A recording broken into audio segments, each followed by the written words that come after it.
great, I'm safe with these people. They're professionals. If anything was to go wrong, they would recognize it as it was happening or before it was happening.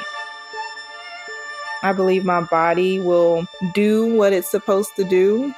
That's why I chose midwifery over the route of choosing an OBGYN doctor. I thought the birth center would be a happy medium between the hospital setting and the home birth setting. We assumed that these people were professionals that were being regulated by the state of Texas. They claimed to be upheld to these really high standards of care. I did a lot of research and found a birth center in Dallas. Little did we know it would turn out to be a total nightmare. I had spots in my vision. Jennifer told me that, oh, that's nothing to be worried about. It's not in my chart, but I was leaking meconium all night. I said, is it illegal? And they nodded like, yeah, it's illegal.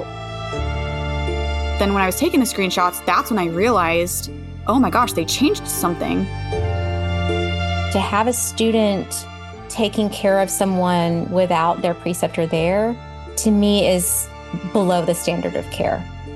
That is putting your client at a huge risk.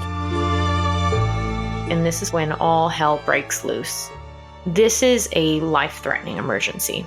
If we don't deliver this baby in the next few minutes, you are risking serious, serious harm and death.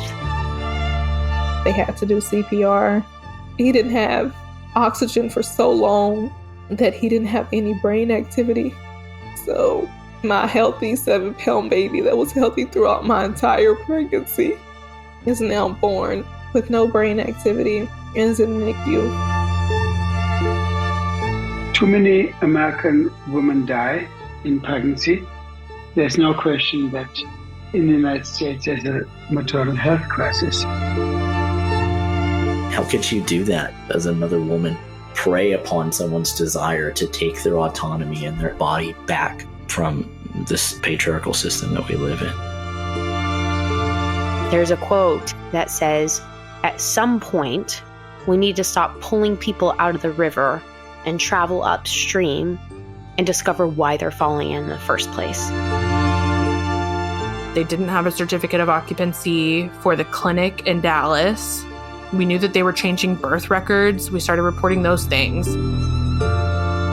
I knew what had happened should not have happened. I knew that if this had happened to me, it probably happened to other people.